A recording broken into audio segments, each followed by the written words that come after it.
Hello, so today we're reflecting on Mark 11, verses 12 to 19. These verses have two different and yet symbolic images which are related, and on the surface appear to be targeted at the religious Jews who, despite their knowledge of scriptures, still rejected Jesus as the Christ.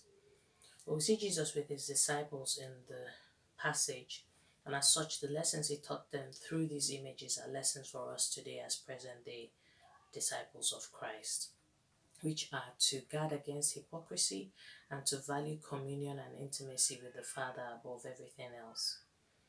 Verses 12 to 14 shows Jesus upset, and he causes a leafy, luscious, and healthy looking but fruitless fig tree.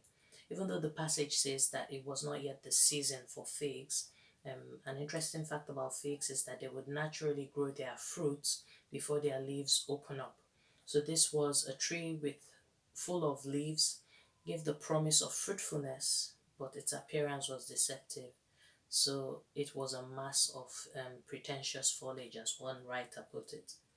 2 Timothy 3 verse 5 talks about believers that have a form of godliness or appear righteous, but deny the power that could actually make them godly.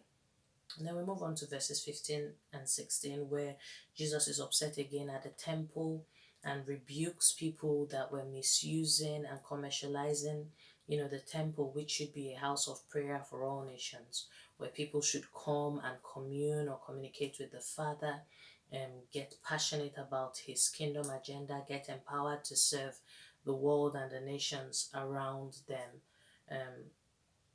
But the scary point about these images is that, the healthy looking fig tree without fruits, or the busy church with legitimate or illegitimate activities, is that if we're not careful as believers, we could be described individually or collectively as such.